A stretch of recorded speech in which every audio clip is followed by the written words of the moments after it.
Assalamualaikum warahmatullahi wabarakatuh. Buat teman-teman semua, di sini Ani bakal jawab semua pertanyaan kalian tadi. Yang jelas pasti dong dengan arahan dokter Aso juga. Semua pertanyaan dari kalian udah masuk ke dokter Aso dan semuanya udah dijawab. Alhamdulillah. Dan ini ya buktinya. Semua chat, semua konsultasi udah masuk. Dan mohon maaf kita cuma bisa ngadain konsultasi secara online karena dokternya di Bekasi dan aku di Purwakarta. Oke, bismillahirrahmanirrahim, kita mulai aja langsung ke pertanyaan pertama. Aku mau nanya, kan aku aerobik jam 10 pagi. Nah, dari pagi belum makan apa-apa, baru minum doang. Terus pas di pertengahan aerobik aku hampir oleng. Tahu oleng? Oleng itu bahasa Sundanya ya. Oleng itu hilang keseimbangan. Nah, terus muntah. Nah, pas muntahnya itu jongkok. Terus pas mau bangunnya lagi, kepalanya leng-lengan. Tahu gak leng-lengan? Leng-lengan itu muter kepalanya. Nah, itu kenapa ya? Nah, dokternya jawab gejala hipoglikemia. Nah, apa sih hipoglikemia? Nah, hipoglikemia adalah keadaan seseorang yang mengalami gula darah rendah. Nah, jadi gini guys, kan kita olahraga. Nah, sedangkan olahraga itu menguras kalori. Kalori di dalam tubuh kita itu berkurang, menguras. Ya bayangin aja kalian aerobik ya, tapi tubuh kalian belum masuk apa-apa, belum masuk nasi gitu ya, cuman minum aja. Ya iya atuh, tubuh kalian juga pasti hilang keseimbangan, pasti ngerasa mual itu pasti capek gitu tubuh kalian juga. Nah, mungkin gejala yang sama ini kamu rasakan itu karena itu. Nah, jadi coba aja dulu, makan dulu sebelum kamu melakukan aerobik ataupun kegiatan yang lainnya gitu. Kan tubuh kita juga butuh asupan kayak gitu. Nah, kalau untuk mengatasi dulu gejala yang sekarang, coba aja dulu kata dokternya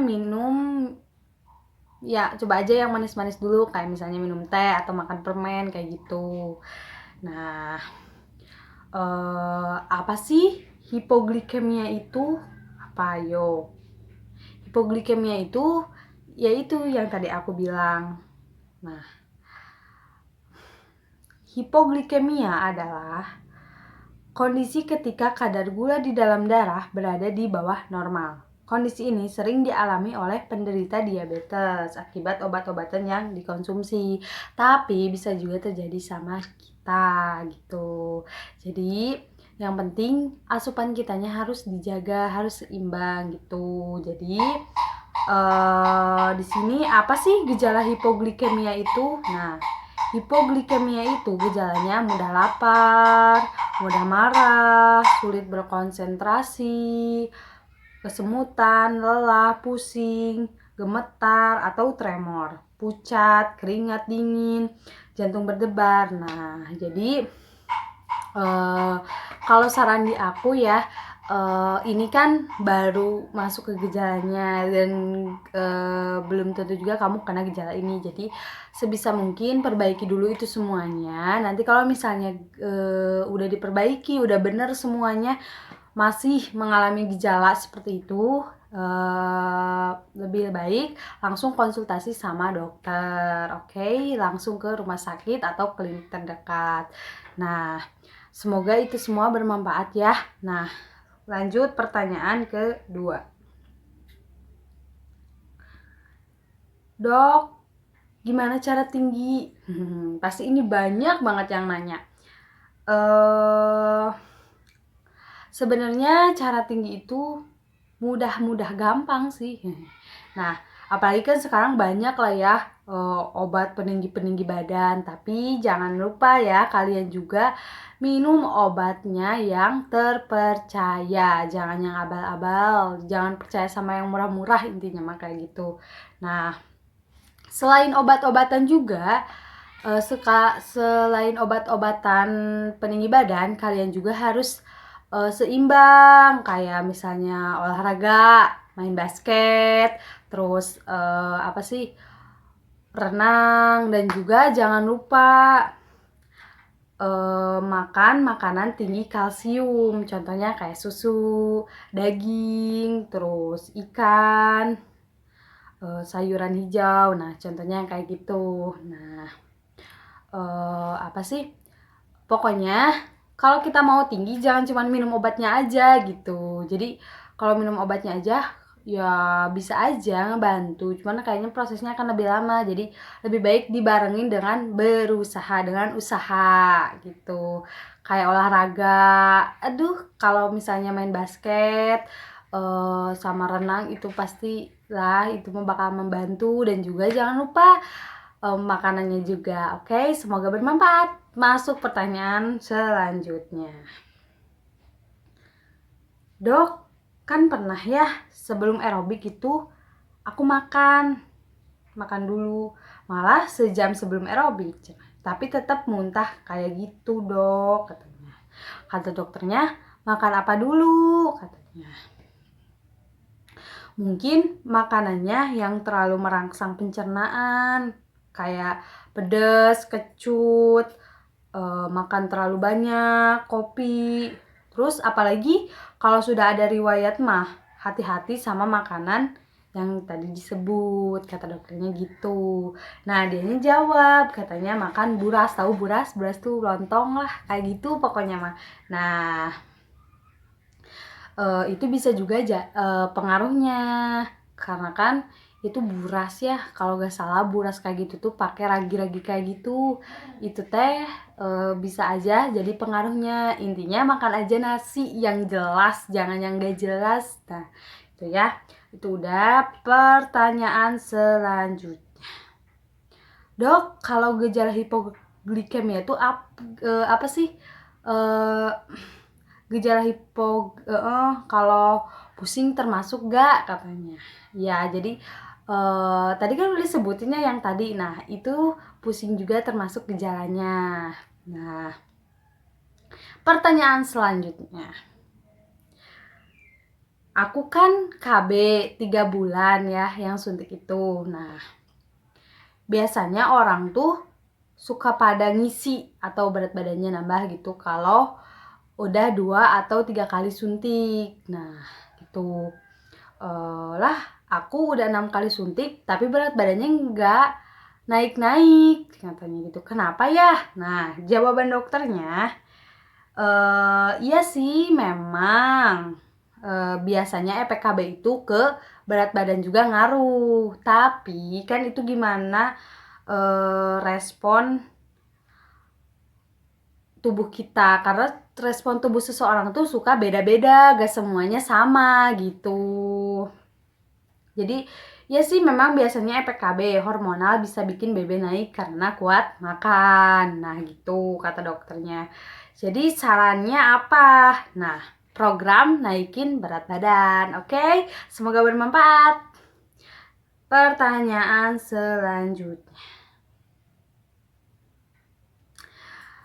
Dok, kalau udah disterilin kemungkinan berikutnya ya.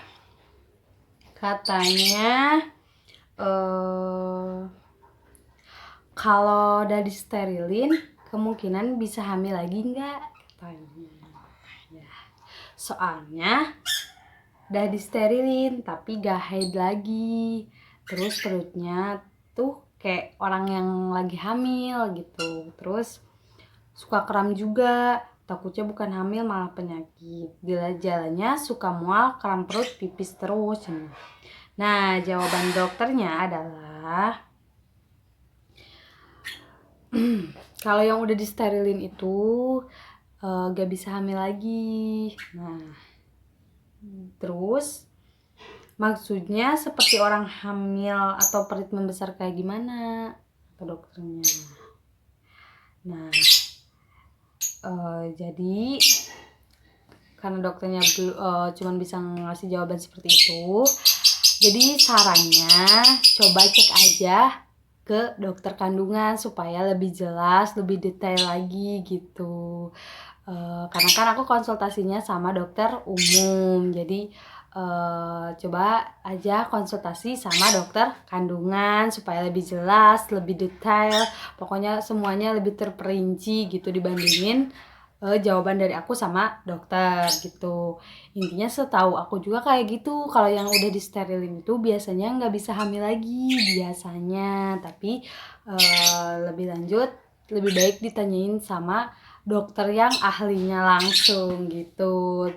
Maaf ya jawabannya cuma segitu karena itu yang aku tahu dan itu juga jawaban dari dokternya. Lanjut pertanyaan selanjutnya ini di luar konsultasi ya. Kalau ini mah pertanyaan apa sih, menyangkut kuliahan lah gitu. Dok, sekolah dokter umum 20 tahun gak apa-apa? Katanya. Sekolah dokter umur 20 tahun gak apa-apa, kata dia. Dokternya jawab, ya nggak apa-apa gitu. Masuk kedokteran maksimal 3 tahun setelah tamat SMA. Tergantung kebijakan dari universitas tersebut.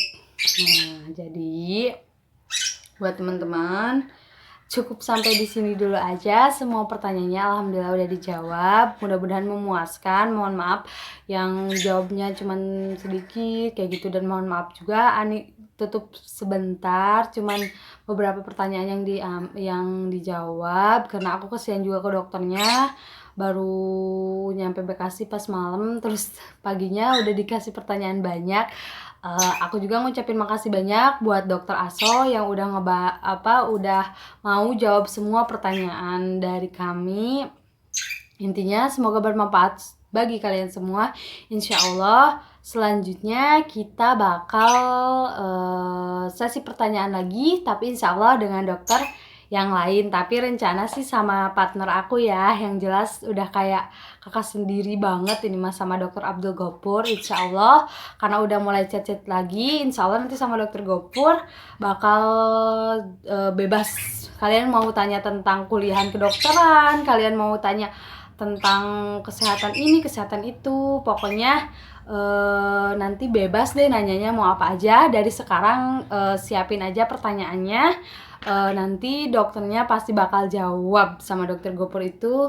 Pokoknya sama, mau dokter Andi, mau dokter Gopur, mereka sama dokter yang baik, sama dokter yang gak pernah pelit ilmu. Intinya yuk dari sekarang siapin siapin pertanyaan-pertanyaan kalian yang semenarik mungkin supaya nanti dijawab sama dokter. Intinya jangan lupa ya teman-teman, kalian harus di rumah aja, keluar seperlunya gitu.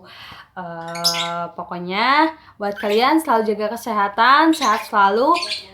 Aku mau bilang terima kasih sama semuanya atas pertanyaan-pertanyaannya, dan alhamdulillah udah kejawab semua. Makasih juga buat dokter Asho jadi bikin love. Wah, makasih banget ya dok atas ilmunya. Dan buat kalian, pokoknya maaf ya gak jelas, beneran gak jelas si Anima kumaha tuh ya. Intinya mah semoga bermanfaat ya buat kalian semua. Intinya semoga apa yang disampaikan aku dan apa yang udah dikonsultasiin sama dokter bisa bermanfaat buat kalian semua. Intinya mah nya kumaha atuh Anima kos kieu gitunya nembean. Nah insyaallah vlog insya Allah konsultasi selanjutnya bareng dokter lain. Intinya ilmu itu gak harus berhenti di sini aja gitu. Oke, terima kasih buat semuanya. Hatur nuhun. Oke, sekian dulu dari Ani. Terima kasih. Semoga bermanfaat buat kalian semua. Jangan lupa jaga kesehatan, jangan kemana-mana. Apalagi pindah kalian hati. Sekian dari Ani. Terima kasih. Wassalamualaikum warahmatullahi wabarakatuh.